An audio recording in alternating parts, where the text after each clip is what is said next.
The first thing Mercy General's emergency department did when it started to lose control was get quieter. Not the kind of quiet that meant calm. The other kind, the one that happens right before something breaks. Monitors still chirped and alarms still flared, but voices dropped into tight, clipped frequencies. Footsteps became faster without becoming louder. Carts glided instead of rattling. Nurses communicated in half-phrases and hand signals. Even the fluorescent lights seemed to hold their breath as if brightness alone could keep panic from spreading. Outside, rain stitched the night together. It didn't fall in sheets, it pressed. It tapped at the glass doors with methodical insistence, like the weather had heard the ER was already drowning and decided to add weight. Inside, the waiting room was a mosaic of human thresholds. A child asleep on a plastic chair with his mouth open. A man with a blood-soaked towel clutched to his forearm, eyes fixed on nothing. A woman whispering into a phone with that strangled tone people use when they're trying not to scare whoever's on the other end. And behind the doors, past the triage desk, past the authorized staff-only sign that meant nothing to desperation, was the real storm. "Trauma 1 is rolling in," a paramedic barked, voice rasped raw from yelling over sirens. The doors blew open and a gurney came through like a battering ram. A teenage girl, 16, maybe 17, was strapped down, skin the color of paper left in the sun too long. Her hair was matted with rain and blood. An oxygen mask fogged faintly with each shallow breath. "Multi-vehicle on I-5, the lead medic called. "Back seat. Parents are in surgery upstairs. BP's dropping." That last part, BP's dropping, shifted the temperature in the room. Because blood pressure wasn't a number here, it was time. It was distance. It was whether you got to keep the person in front of you in the world. "Move, move," someone said, and the team flowed around the gurney as if rehearsed, as if they'd been born to do this. They almost had. That was the thing about ER people. You didn't become this good by accident. You became this good because you'd survived enough nights like this to learn which seconds were fake and which ones killed. At the head of the bed, Dr. Lena Moore stepped in. She didn't run. She never ran. Running made other people run, and in an emergency department, panic was contagious. Instead, she moved the way a scalpel moved, fast, certain, precise. Her dark hair was twisted into a knot that had given up halfway through the night. There was a faint shadow under her eyes that wasn't makeup. It was math. Hours awake, hours responsible, hours carrying other people's lives in her hands. "Pressure's soft," a nurse said. Lena's hands were already at the patient's neck, fingers finding pulse, finding truth under skin. 2 units O negative, Lena said. "Now, warmers on. Get me better light. I need the source." A tech swung the overhead lamp into position. The light snapped down into a hard circle over the girl's abdomen, and Lena's gaze sharpened. She wasn't looking at a body. She was looking at a map of injuries. "Lacerations. Probable internal bleed," Lena murmured, not for comfort, for computation. "Fast scan?" "On it." The ultrasound probe glided over the girl's belly, a screen filled with shifting grayscale. Lena leaned in. She saw what she needed to see and hated it. Fluid, blood most likely, the kind you couldn't compress from the outside, the kind you could only stop by going in. "We need surgery," Lena said. "Page Orr. Tell them we're coming up hot." A nurse hesitated. "Orr's jammed. Both parents are in surgery. They might not—" "Then we make space," Lena cut in. Her voice wasn't loud. It didn't have to be. It had the authority of someone who had watched too many people die waiting for permission. The monitor screamed, a thin, rising alarm that made heads snap toward it. "Pressure's tanking."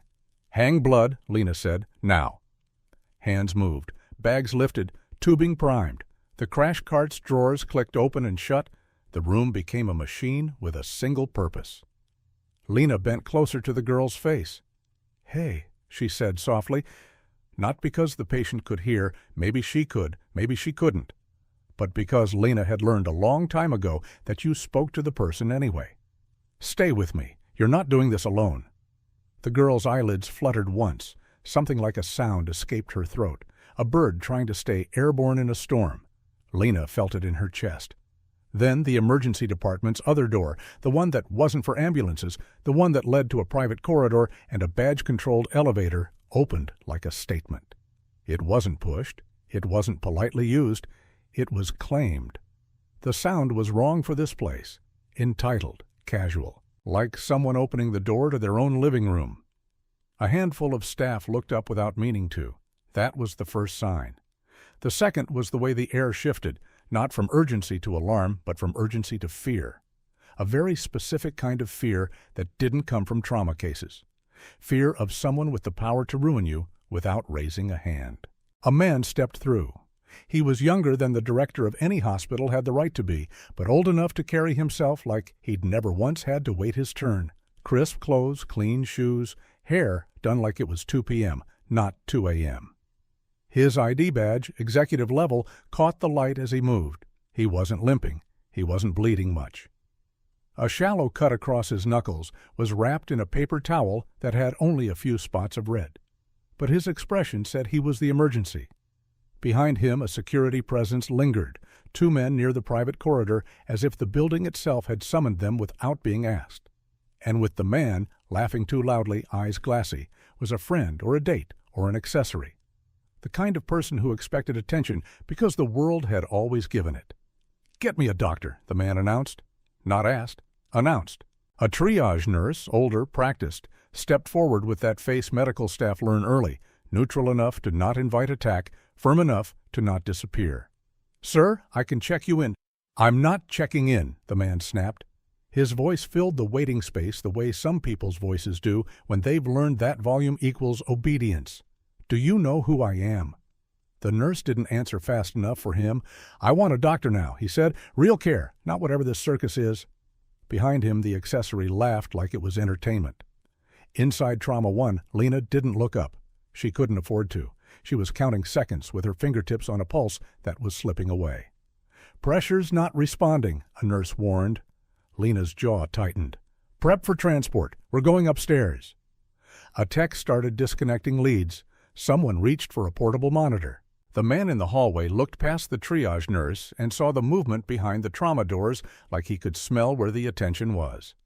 "Hey," he called out. "You, doctor." The triage nurse tried again. "Sir, she's with a critical—" "I don't care," he said, as if those words were a shield against reality. "I want service." Lena heard the commotion as sound, not as meaning. She tried to ignore it. Then she heard the tone shift, a sort of careful neutrality in staff voices, the kind people use when they're trying to survive someone's ego. "Dr. Moore," the triage nurse called, and Lena's stomach tightened because you didn't call a doctor away from Trauma 1 unless something had gone wrong. Lena turned just enough to see. The man had pushed past the triage boundary. He was walking into the department like it belonged to him, brushing past staff the way he'd brush past furniture. He was coming for her. Lena stepped toward the doorway, meeting him halfway, blocking his path without making it theatrical. "I'm in the middle of a critical case," she said. "Triage will handle you." The man's eyes traveled over her coat, her badge, her exhaustion, and he smiled like he'd found something he could bend. "I'm Deputy Lucas Reed," he said, and the name landed wrong, because no deputy belonged in a suit. "My mother runs this hospital." Lena didn't blink. "Then she should know better than to let you interrupt emergency care?" The smile faltered. "Just a hairline crack." "I cut my hand," Lucas said, holding it up like proof the world owed him something. He gestured vaguely toward the accessory, "needs attention too." "Someone will see you," Lena said. "Not me, not now." Lucas's gaze sharpened. "You don't tell me what to do." Lena's voice stayed level. "I just did." For a heartbeat, the department went still. Even the monitors seemed to wait. Lucas took a step closer, invading the space where sterile discipline lived. The accessory behind him murmured something, "Babe, come on." But he wasn't listening to anyone anymore. "This is my hospital," Lucas said quietly, which was worse than yelling. Quiet meant intent. "You're going to treat me." Lena felt the urge to look over her shoulder, to check her patient, to check the blood pressure, to check if transport was ready. But she didn't. She knew the cost of looking away. "Let me be clear," Lena said, and she kept her voice low because she refused to give him the satisfaction of drama. "I will not abandon a dying teenager for a superficial cut. Step back." Lucas's eyes flicked to the trauma bay. He heard the alarms. He saw the rush. And he made a decision people like him always made, that other people's emergencies were obstacles to his wants. His hand shot out and grabbed Lena's wrist, not hard at first, just enough to say, I can. Every person in the room saw it. Every person in the room did the same horrifying thing. They hesitated. Not because they didn't know it was wrong, because they knew what his last name could do to them. Lena felt heat rise behind her eyes, not tears, not yet, something more dangerous. Rage that had nowhere to go because the system had trained her to swallow it. She lowered her voice to a blade. "Let go," she said. Lucas tightened his grip. "You're going to learn your place." Lena leaned in so only he could hear her. "My place is with my patient. If you don't remove your hand, I'm going to call law enforcement." Lucas laughed once. "Who do you think they work for?" He wasn't wrong about the fear in the room, but he was wrong about one thing. Not everyone in this building belonged to his mother. Not tonight. Because at the edge of the ER, near the ambulance entrance, a man had just stepped inside. Officer Ethan Cole didn't wear a suit. He wore the kind of clothes that sat on a body trained for function. Dark jacket, dark jeans, boots that didn't squeak. His hair was short. His face was calm in that way that didn't look soft. It looked controlled, like he had learned how to keep adrenaline on a leash. At his heel was K9 Shadow, a German shepherd with a coat that caught the light like polished wood and storm clouds. His ears were forward, eyes steady. He didn't bark. He didn't growl. He just watched. Ethan's eyes took in the scene in less than a second. The wrist, the grip, the hesitation in the staff, the entitled man blocking medical care, information. Ethan spoke once and the words cut clean through the room. "Put her down." Lucas turned, irritated, as if this was just another person in his way. "Who the hell are you?" Lucas said. Ethan didn't raise his voice. He didn't step forward fast. He stepped forward the way you step into a line of fire when you've already decided the cost. "Someone who's giving you exactly one chance," Ethan said. "Let her go." Lucas's mouth curled. "This doesn't concern you." "It concerns me," Ethan said, "because you're interfering with emergency treatment and assaulting a doctor." Lucas scoffed. "Assault? She's hysterical." Lena's pulse hammered. She couldn't risk the teen another minute. But she also couldn't let this become the moment that broke her. Ethan's gaze slid to Lena, then past her to the trauma bay, where the teen's monitor shrieked again. He saw the truth. Lives were bleeding out while a spoiled man played king. Shadow shifted, just a subtle change of weight. A readiness that didn't need theatrics. Lucas's grip tightened, almost reflexively, as if he realized the room's geometry had changed. Ethan took one more step. That one step did something strange. It didn't threaten. It didn't posture. It recalculated the entire space. Ethan was close enough now that Lucas could see in his eyes that he wasn't impressed by money. He wasn't afraid of hospital politics. He was the kind of man whose fear had been used up somewhere else, long ago, on darker nights. Lucas's voice rose, because bullies always go louder when they start to lose control. "My mother is Captain Maria Hayes," he snapped. "She runs this hospital. You don't get to tell me—" Ethan cut him off. "And you don't get to put your hands on her." Lucas's hand lifted, not to let go, to strike. The room held its breath. Shadow's ears locked forward. His lips didn't curl. He didn't growl yet. But the air around him changed in a way every human being instinctively understood. Predator. Ethan's voice stayed calm, and it was somehow worse for Lucas than shouting. "You hit her," Ethan said, "and you'll spend the rest of this night in handcuffs. If you reach for anything else, Shadow will handle it." Lucas barked a laugh. "Your dog doesn't scare me." Shadow's gaze didn't change. It was like staring down a loaded weapon that didn't need to announce itself. Lena heard herself speak, steadier than she felt. "Ethan, my patient." Ethan didn't look away from Lucas. "Go." Something in that word, permission, protection, hit Lena hard enough her throat tightened. She wrenched her wrist free. Pain flashed. She didn't care. She turned and ran, not with her feet, with her hands, with her mind. "Transport now," Lena snapped, and the team jolted back to motion like waking from a trance. The gurney rolled. The doors to Trauma 1 opened wider. The teen's monitor screamed. Lena climbed with her, hands already working, voice issuing orders as if the world made sense again. At the doorway, Ethan stayed. A wall. Lucas's face twisted with humiliation, and humiliation was the only thing men like him feared more than consequences. "This isn't over," Lucas hissed, eyes locked on Ethan's face like he wanted to memorize it for revenge. Ethan didn't blink. "It's over when I say it's over." Lucas took a half step forward. One of the private security men near the corridor shifted, hand drifting toward his jacket. Shadow's head turned, smooth, silent, tracking the motion with perfect clarity. The security man froze. Ethan's voice stayed conversational. "Hands where he can see them." The security man swallowed and stopped moving. Lucas's accessory tugged his sleeve. "Lucas, stop, please." Lucas shook her off like she was nothing. Then, because he couldn't win this fight without exposing himself further, he did the only thing bullies do when they meet a wall they can't break.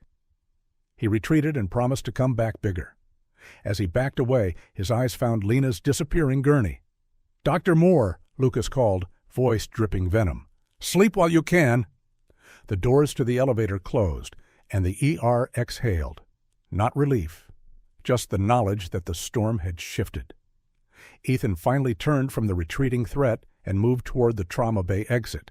Shadow stayed at his heel, close enough that their shadows overlapped on the floor.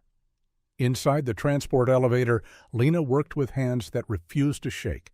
She refused to give fear the satisfaction of showing itself where it could be used against her. But her body had kept score. Her wrist throbbed, her pulse banged against her ribs, and beneath it all, a colder realization spread. This place didn't protect its people, it protected its power. Upstairs, as the elevator climbed, Lena's eyes met Ethan's for 1 second through the small window in the door.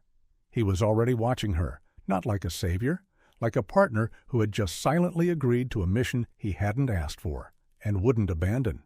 Hours later, after the teen was stabilized, after the OR took over, after Lena washed blood off her hands and tried to convince her lungs to breathe normally, she found Ethan waiting near a quiet corridor by a vending machine that hummed like it didn't understand the world had changed. Shadow lay at Ethan's feet, eyes half-lidded, ears tracking everything. "You didn't have to do that," Lena said, voice hoarse. Ethan's gaze stayed on her face, clinical in the way it measured damage without pity. "Yes, I did," Lena swallowed. "Why are you here?" Ethan's expression didn't soften, but something human moved behind his eyes. "I came to pick you up. We had that meeting, testimony prep. You said you didn't want to go alone." Lena blinked. In the blur of triage and blood, she'd almost forgotten the normal world existed. Then her phone buzzed. A message from an unknown number. Her thumb hesitated before she tapped. "You made an enemy tonight. You don't know what Captain Hayes can do. You have 1 day to fix this." Lena's stomach dropped. Ethan read it over her shoulder.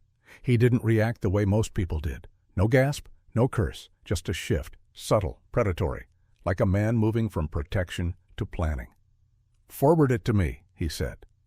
Lena's voice came out small despite her effort. "This is insane." Ethan met her eyes. "No, this is organized." Shadow rose smoothly, pressing his shoulder against Lena's leg, warm, solid contact that grounded her more than words could. Lena swallowed hard. "What do we do?"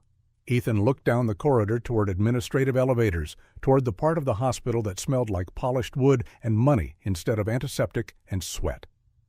"We do what we should have done the moment he put his hands on you," Ethan said. "We build a case so tight they can't bury it." Lena stared at him. She had spent years believing the safest way to survive institutions was to keep your head down and do your work. Tonight she had refused once, and the refusal had lit a fuse. "Okay," she whispered. Ethan's nod was small, final. "Good, then we start now." Shadow's ears angled forward as if he understood the word start as well as any human. The administrative floor of Mercy General didn't smell like the emergency department. Downstairs, the air carried antiseptic, sweat, and fear, the honest scent of people fighting for breath. Up here, it smelled like polished wood and money. The carpet swallowed footsteps. The lighting was softer, intentional. Framed awards lined the walls in neat symmetry. Excellence in care, community leadership, innovator of the year. The kind of language that glowed under glass while something else rotted beneath it. Officer Ethan Cole walked the corridor like he was clearing a building. Not hurried, measured. Shadow stayed tight to his left leg, nails silent on the carpet. The dog's head was level, ears rotating slightly, tracking airflow, distant doors, the vibration of unseen footsteps. Behind them, Deputy Lucas Reed tried not to look like he was absorbing everything for the first time. Lucas was good, smart, fast. But this wasn't a traffic stop. This was something else. "This is Captain Hayes' wing," Lucas murmured, low enough that the walls wouldn't overhear. "Nobody comes up here without a badge." Ethan's eyes moved over ceiling corners automatically. Cameras, access points, escape routes. "They'll assume we won't either," Ethan said quietly. Dr. Lena Moore walked beside them, white coat folded over her arm now, bruise forming along her wrist where Lucas Hayes, Captain Maria Hayes' son, had grabbed her. She hadn't iced it. She wanted it to hurt, because pain kept things sharp. Her voice stayed calm, but Ethan could hear the steel underneath. "There's a compliance office halfway down," she said. "Billing oversight, supply audits. If there are discrepancies, they pass through there." Lucas frowned. "You think Hayes is stupid enough to keep anything on site?" Ethan didn't answer immediately. He watched the reflection in a framed award as they passed, 3 silhouettes and 1 dog moving toward the core of something that didn't expect resistance. "People like Hayes don't think they're stupid," Ethan said. "They think they're insulated." They reached the first locked door. Lucas swiped his badge. "Denied." "Not surprising," Lucas muttered. Ethan stepped closer, eyes scanning the keypad and small embedded camera. Shadow's ears twitched. "There's someone moving on the other side," Ethan said quietly. Lena's pulse quickened. "How can you?" Shadow's posture changed first. Not aggression. Awareness. Ethan trusted that more than electronics. The door opened from inside. Captain Maria Hayes stepped out. She wore control the way other people wore perfume. Her suit was tailored, dark navy, hair pulled back tightly. Her eyes were sharp and utterly unbothered by the fact that a uniformed officer and a federal K-9 were standing outside her secure administrative suite at midnight. "Officer Cole," she said smoothly. "Dr. Moore, Deputy Reed." Her gaze dropped briefly to Shadow. She didn't flinch. That made her more dangerous. "You've caused quite a disturbance downstairs," Hayes continued. Lena held her ground. "Your son assaulted me." Hayes' expression shifted almost imperceptibly, like a chess player adjusting a piece. "My son was treated disrespectfully," she replied. Ethan didn't blink. "Your son interfered with emergency care and put his hands on a physician." Hayes' eyes locked on Ethan's. "You're off duty," she said evenly, "and this is an internal personnel matter." Lucas stiffened slightly at that. Internal. Personnel. Words designed to shrink crimes into paperwork. Ethan's voice stayed calm. "When someone interferes with critical treatment," he said, "it stops being internal." Hayes folded her hands. "You're alleging serious misconduct," she said. "I assume you have evidence." Lena almost laughed. "Your security cameras conveniently malfunctioned," she said. A pause. Controlled, calculated. "Unfortunately," Hayes replied, "we experienced a network outage in that sector." Ethan let the silence stretch. Then, "Show us." Hayes' eyebrow lifted slightly. "Excuse me?" "Show us the outage logs," Ethan said. "Server reports, maintenance tickets." Lucas swallowed. He hadn't expected that. Hayes regarded Ethan carefully. "You believe you have authority to audit my systems?" she asked. "I believe," Ethan replied, "that if there's nothing to hide, transparency shouldn't be a problem." Hayes' gaze flicked to Lena. "You could end this tonight," Hayes said softly. "Clarify the misunderstanding. Avoid unnecessary escalation." There it was, the offer without saying the offer. Lena felt the weight of it. A future intact, a career unmarked. Silence. Ethan didn't speak. This wasn't his decision. It never would be. Lena's jaw tightened. "No," she said. The word landed harder than it sounded. Hayes' face didn't crack, but something colder surfaced. "Very well," she said. "Follow me." Inside the compliance office, the lighting was clinical. Computer terminals lined the walls. A digital clock ticked toward 12:47 a.m. Hayes moved to a central workstation and began typing. Her fingers were steady. Shadow shifted closer to Ethan. Something in the air wasn't right. Ethan watched the screen reflections in Hayes' glasses. Code, logs, activity timestamps. Then, a flicker, a window minimized too quickly. Ethan's eyes narrowed. "Scroll up," he said. Hayes paused. "Officer, I won't be dictated to..." "Scroll up." Lucas held his breath. Hayes slowly complied. There. A line. 11:02 p.m. Camera feed disabled. Manual override. Not network failure. Manual. Lucas inhaled sharply. Who has override access? Ethan asked quietly. Hayes didn't answer. Her composure finally tightened at the edges. You're implying? I'm observing, Ethan said. Shadow let out a low, almost inaudible rumble. Not aggression. Warning. Hayes' phone vibrated on the desk. She glanced down. Her expression shifted for the first time. Barely, but enough. Ethan saw it. Someone's moving fast, he said. Lucas' phone buzzed simultaneously. He checked it. Internal audit trigger, Lucas muttered. Morning auto purge scheduled for 6 a.m. Lena's stomach dropped. Auto purge? Lucas nodded. Old financial backups. Routine archive deletion. Ethan's voice went even quieter. How routine? Lucas scrolled. This volume? Not routine. Hayes stood straighter. You have no right to interfere with scheduled system maintenance, she said sharply. Ethan turned toward Lena. Where's the billing mirror? He asked. Lena blinked. The what? Backup redundancy, Ethan clarified. Hospitals don't run single-point data. Lena thought fast. There's a mirrored server in records, she said. Third-floor restricted wing. Lucas's eyes widened. That wing requires executive badge access. Shadow's ears snapped forward. He heard something before any of them did. Footsteps, multiple, approaching fast. Ethan's posture changed instantly. Someone's coming, Lucas whispered. Hayes's lips pressed together. She wasn't surprised. The door handle rattled. Then, 2 private security contractors entered, the same ones from earlier, bulges under jackets, hands too close to weapons. Lucas swallowed hard. This just became something else, he murmured. Ethan stepped half an inch forward. Shadow matched him exactly. The contractors scanned the room. One reached subtly toward his jacket. Shadow's growl came low and steady. The sound vibrated in the floor. Touch it, Ethan said calmly, and he takes your arm. The contractor froze. Hayes' voice snapped sharp. Stand down. But the balance had shifted. Lena saw it. This wasn't HR maneuvering anymore. This was containment. And she realized something that made her blood run cold. They weren't protecting her career. They were protecting the purge. Ethan read it at the same moment. They're wiping financial records, he said. Hayes' mask dropped. Deputy Reed, she said crisply, escort Dr. Moore out. Officer Cole, you are interfering with hospital operations. Lucas didn't move, not this time. Ethan's eyes locked on Hayes. If those records disappear, he said quietly, so does your insulation. Hayes's phone vibrated again. She checked it, and the faintest crack showed. Ethan caught it. What did they find? He asked. She didn't answer, but the contractors shifted. Uncertain. The auto-purge clock ticked down. 5 hours, 12 minutes. Ethan stepped closer to the workstation. Deputy, he said, call 8 compliance. Log federal interest. Lucas's fingers hovered. Hayes's voice hardened. Reed, if you make that call, your badge won't work tomorrow. Lucas hesitated, just for half a breath. Then he pressed dial. Because somewhere downstairs, a teenage girl was alive. Because Lena's wrist was bruised.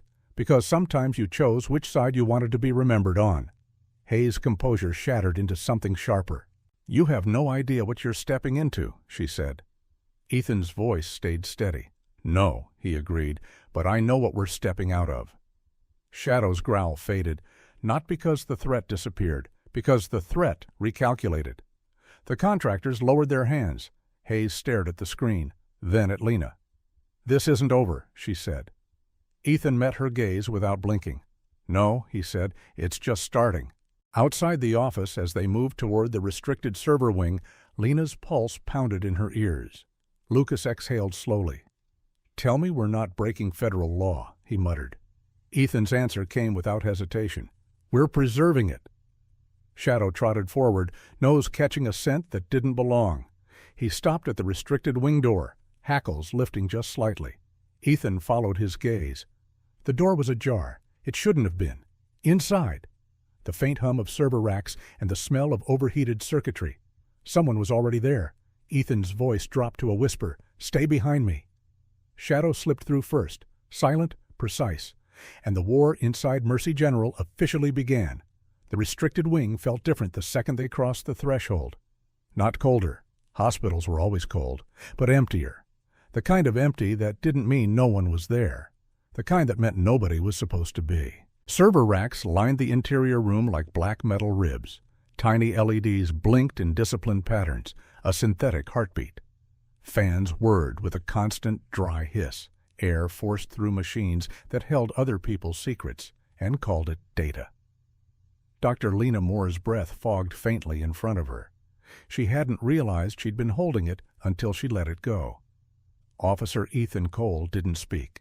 He didn't need to. Shadow moved first, as if the corridor belonged to him. He didn't rush. He flowed, nose low, ears working, eyes steady, reading the space with a language built out of scent and microsounds. Deputy Lucas Reed stayed tight behind Ethan, one hand hovering near his belt, as if the gesture alone could make him feel less exposed. "This door shouldn't be open," Lucas whispered.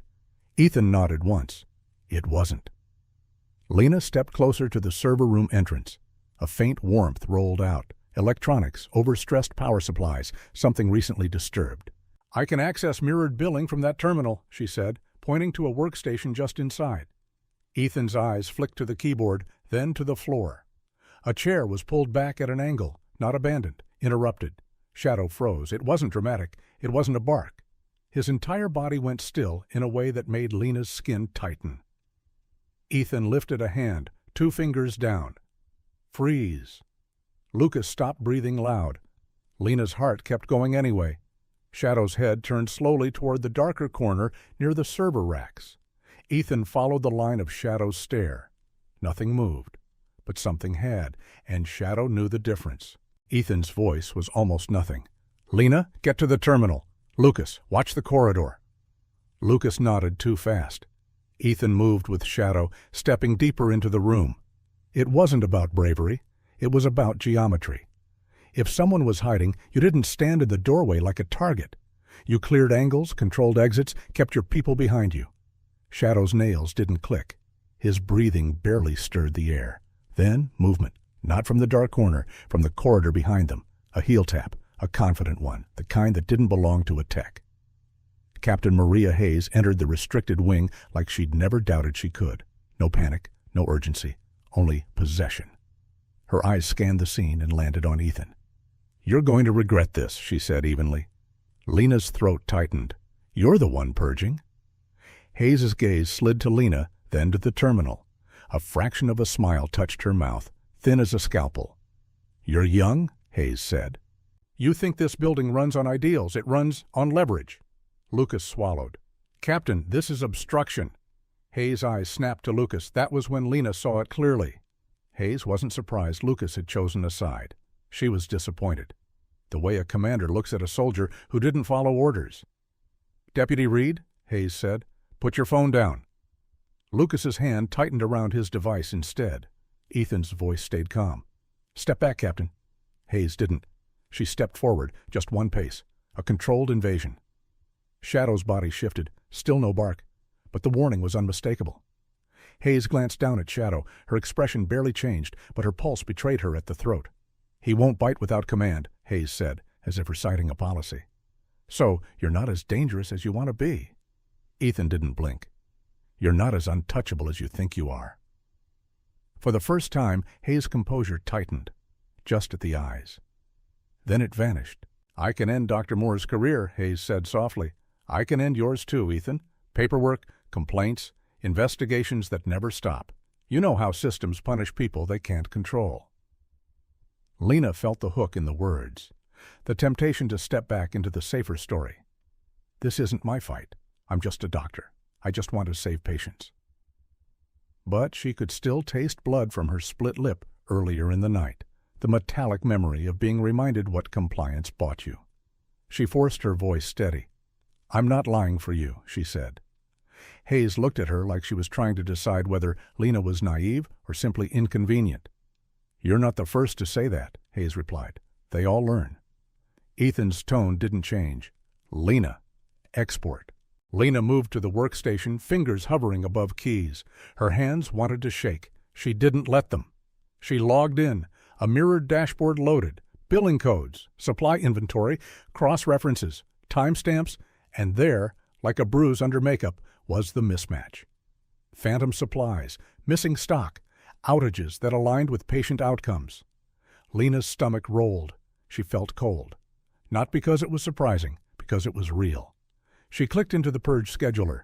A window popped up. Auto archive delete, 6 o'clock, scope, financial mirror plus audit logs plus access overrides. It wasn't maintenance, it was sanitation. Destroy the trail, keep the empire. Lena's eyes flicked to Ethan. Ethan didn't ask if she was sure. He didn't need to. He was watching her become the kind of person systems hated. Copy everything, Ethan said. Hayes' voice sharpened. Stop. That's proprietary. It's evidence, Lucas blurted, words tumbling out on adrenaline. Hayes turned on him. Do you understand what you're doing? You're choosing a side that will not protect you. Lucas's face flushed. Fear, anger, both. Maybe I'm tired of being protected, he said, surprising even himself. Hayes stared at him for a long beat. Then she did the thing Ethan had expected the moment he saw the purge schedule. She reached into her jacket and pulled out a badge key, executive override, and moved toward the server rack panel. If she couldn't stop the export, she'd stop the power. Ethan moved at the same time, not charging, intercepting. Don't, he said. Hayes' eyes flashed. You won't touch me. I don't have to, Ethan replied. Shadow, block. The command was quiet. Shadow stepped into Hayes' path like a door closing. No bark, no teeth, just a living wall of muscle and intention. Hayes halted. Her nostrils flared. She tried to step around. Shadow mirrored her perfectly. A dance with one rule, you don't pass. Lena's fingers flew. Export, encrypt, duplicate. She set the file to upload to multiple secure endpoints. Lucas's device, Ethan's, local removable storage. The progress bar crawled, too slow. Hayes' voice turned icy. You're stealing. Ethan's voice was calm enough to be terrifying. You're destroying. Hayes' jaw tightened. She looked past Shadow at the server rack. She wanted to touch it, to flip the switch, to wipe the slate. She couldn't. Not without getting closer, not without crossing the line Shadow held. Hayes tried another tactic, older than the hospital. She shifted her gaze to Lena. You know what happens to doctors who become problems? Hayes said softly. They don't work again, not in this city. Lena didn't look up from the screen. Then I'll work somewhere else. Hayes' smile was thin. You think this is just about a job. Lena's fingers paused for one heartbeat. Then she kept moving. This is about patience, she said quietly, and you know it. The progress bar hit 72%. Then the lights flickered, once, twice, a momentary dim that made the fans in the server room change pitch. Shadow's ears snapped toward the ceiling. Ethan's gaze shifted. Power instability. Not random. Not if someone was trying to force a reset. Hayes' eyes flicked to the side panel again, calculating. Lucas's voice came tight. She's trying to crash the system. Ethan nodded. I know. Hayes stepped backward half a pace, eyes narrowing, and for a fraction of a second she looked like a person, not a position. A person cornered. Then she made her choice. She lifted her voice and spoke with crisp authority. Command voice. Lucas, stand down. Ethan, leave. Now. Her tone carried the weight of rank and institution and fear. It was meant to trigger obedience. Lucas flinched. Ethan didn't. He didn't because his authority wasn't derived from her. It was derived from consequence. No, Ethan said. One word, no heat, just final. The lights flickered again, harder. The monitor blinked. For half a second, Lena thought it had crashed. Her lungs stopped, then it recovered. The export continued. 89% Hayes mass cracked. Anger rose behind the comm, the kind of anger that came when control failed. You don't understand what I'm protecting, Hayes hissed. Ethan's eyes locked on hers. You're protecting yourself. Hayes lunged, not at Ethan, at Lena, at the workstation. Lena's breath caught, but Ethan was already moving. He didn't tackle. He didn't slam. He placed himself between Hayes and Lena with the speed of a man who understood that violence didn't need to look violent to be effective. Hayes hit his chest with her shoulder. Ethan absorbed it without shifting. Shadow's growl rolled low, warning, not chaos. Hayes froze, realizing how thin her control was in the face of a dog that didn't care about titles. Touch her, Ethan said quietly, and this becomes public in a way you can't spin. Hayes' eyes flicked to Lucas, as if searching for an ally. Lucas didn't move.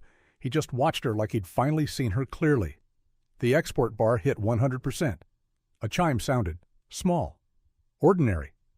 In that moment, it might as well have been a gavel. Lena exhaled shakily. She felt something shift inside her ribs, fear loosening its grip just enough for resolve to breathe. Ethan didn't celebrate. He did what he always did. He secured. Chain of custody, Ethan said. Lucas, timestamp. Lena, screen capture the purge schedule and access override logs. Lena nodded, hands moving again. Hayes' voice went dangerously soft. You think screenshots will save you? Ethan looked at her. No, paper trails will. Hayes took a slow breath. Then she did the thing Ethan had been waiting for. She spoke, not to threaten, but to position. Dr. Moore, Hayes said, you're relieved of duties pending investigation. Lena felt her throat tighten. Then she realized.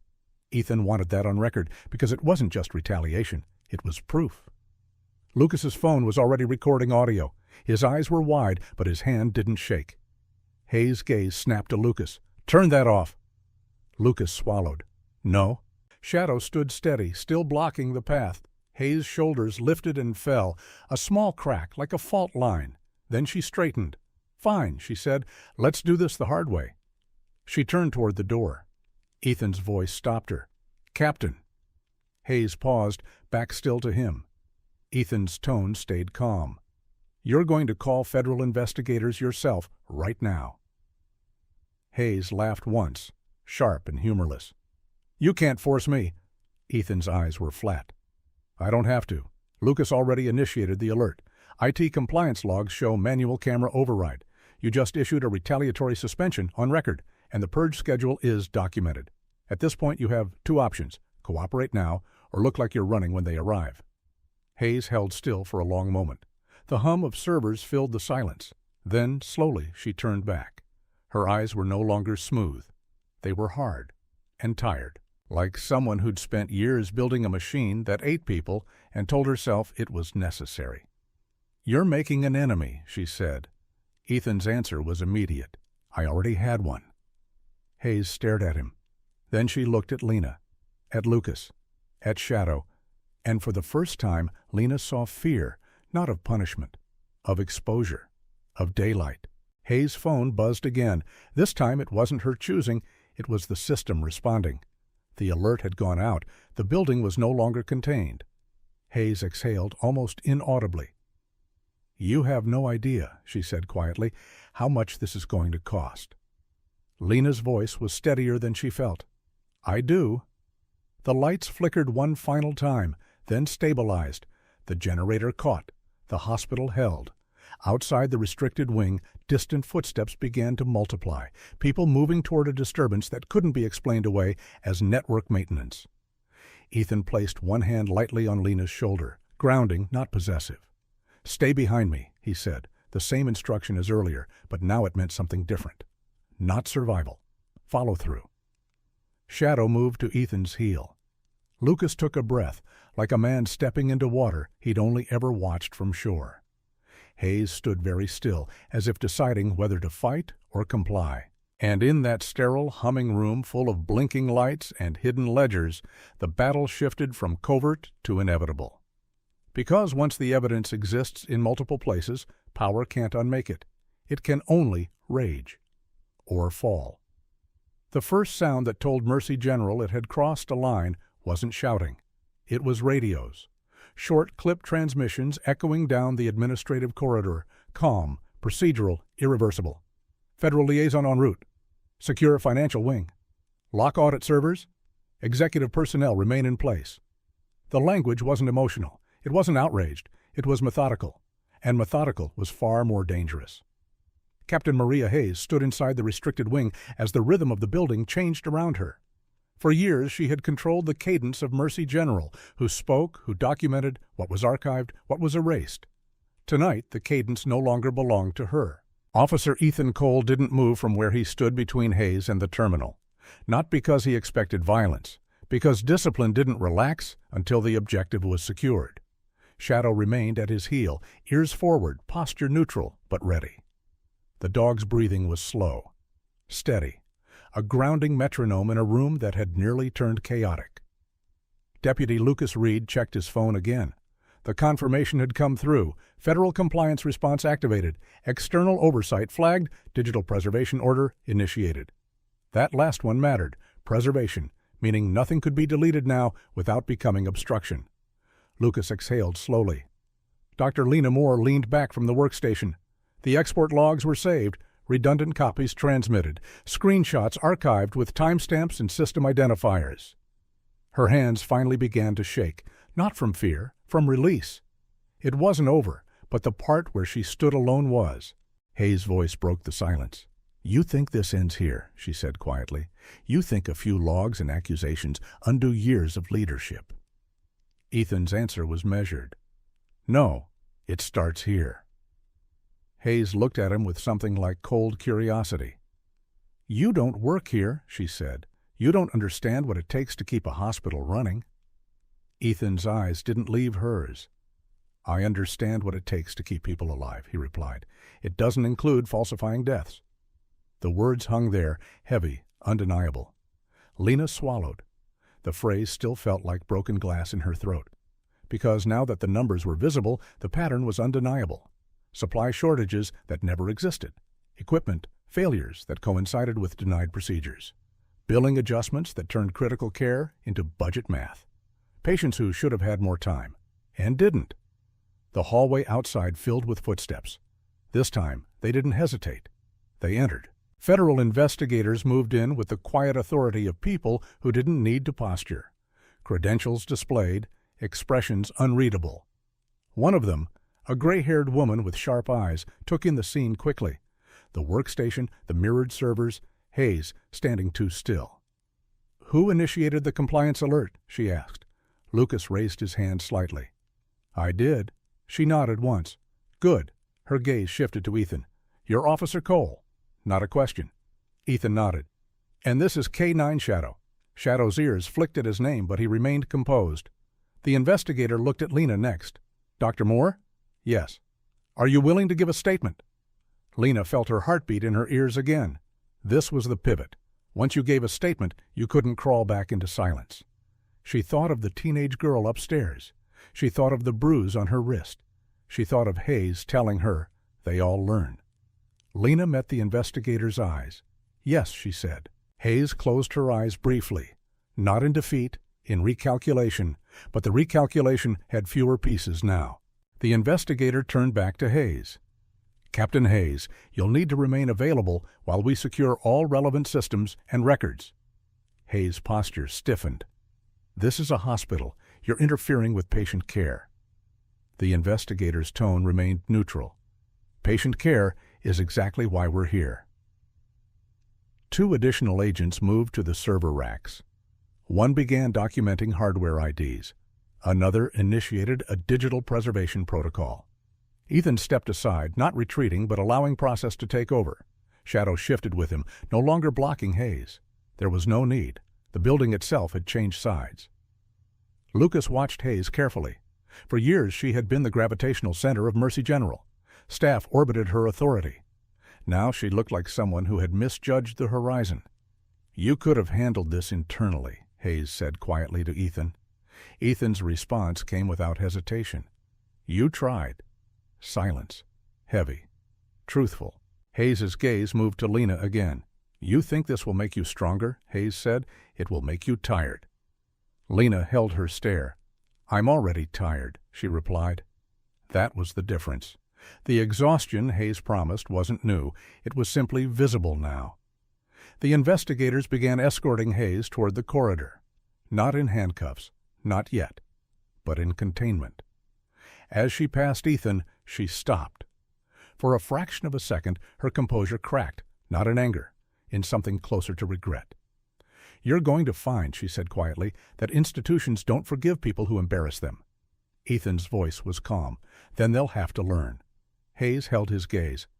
Then she walked. The restricted wing felt larger once she was gone. Or maybe it was just less suffocating. Lucas leaned against the wall and let out a breath he'd been holding for hours. "Tell me that just happened," he muttered. Ethan glanced at him. "It happened." Lucas ran a hand through his hair. "I just reported my own captain." Ethan nodded once. You reported conduct. Lucas laughed softly. You're good at reframing things. No, Ethan said. I'm good at keeping them clear. Shadow padded toward Lena and pressed his head gently against her hip. Lena looked down at him. The dog's eyes were warm, steady, unjudging. She crouched instinctively and buried her fingers in his fur. For the first time that night, her composure slipped. Not dramatically, just enough for her breath to hitch once. I almost didn't, she whispered. Ethan heard her. Almost doesn't count, he said. She looked up at him. Why are you so calm? She asked. Ethan considered the question seriously. Because panic doesn't fix systems, he said. Discipline does. Lena nodded slowly. The investigator approached again. We'll need full statements, she said. There will be interviews, subpoenas. This won't be quick. Lena swallowed. I understand. The investigator's gaze softened slightly. You did the right thing, she said. Lena didn't feel triumphant. She felt steady, like something had locked into place inside her chest. Upstairs, a nurse hurried into the corridor. Dr. Moore, she called softly. Your trauma patient. She's stable. The word hit Lena like sunlight. Stable, alive. Because triage hadn't been rewritten. Because she hadn't left. Because someone had stepped in. She closed her eyes briefly. Thank you, she said. When she opened them, Ethan was watching her, not with pride, with acknowledgement. The mission tonight hadn't been about headlines. It had been about a choice made in a doorway, and followed through. Dawn crept slowly over Mercy General. Rain stopped sometime around 4 a.m., leaving the pavement dark and reflective. The hospital's glass facade caught the first hints of light, turning the building from fortress to mirror. Inside, investigators moved floor to floor. Systems were imaged, logs preserved, interviews scheduled. Word spread, not loudly but thoroughly. Staff who had kept their heads down for years began exchanging looks that said, maybe we weren't crazy. Lucas stepped outside for a moment, drawing in cold morning air. He looked different now, less green, more certain. Ethan joined him, Shadow at his side. You'll be reviewed, Ethan said plainly. Lucas nodded. Yeah. Worth it? Lucas didn't hesitate. Yeah. Ethan gave a small nod. Good answer. Behind them, Lena exited the building with her coat folded over her arm. She looked exhausted and stronger. She stopped beside Ethan. They're going to suspend me during investigation, she said. Ethan didn't flinch. Expected. She studied him. You say that like it's tactical. It is, he replied. Retaliation on record strengthens your position. She exhaled softly. You really do think in terms of position? Ethan looked at the sunrise hitting the hospital windows. No, he said. I think in terms of outcome. Shadow shifted, leaning gently into Lena's leg again. She smiled faintly. I owe you, she said to Ethan. Ethan shook his head once. You owe your patients, he said. Keep practicing, keep documenting, keep refusing. She absorbed that, then nodded. Lucas looked between them. So what happens now? Ethan's gaze remained on the building. Now, he said, now the system does what systems do when light hits them. Lucas raised an eyebrow. Which is? Change, Ethan said, or break.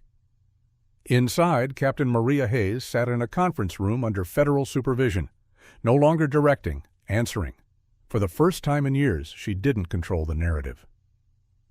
The purge schedule was frozen. The override logs were secured. The mirrored files had already propagated beyond her reach. Institutions don't collapse in a single night, but sometimes they crack. And once cracked, they never look the same again. As the sun rose fully over the city, Mercy General stood exactly where it had always stood. Same glass, same steel, same logo. But inside it, something irreversible had shifted. Not because of rage, not because of spectacle, because one doctor refused, because one officer stayed, because one rookie pressed dial, because one K9 held the line. Lena turned to Ethan before heading back inside to finish her charting. I'm not done, she said. Ethan nodded. Good. Shadow's tail swayed once, and in that quiet morning light, the building that had once felt untouchable looked, for the first time, accountable.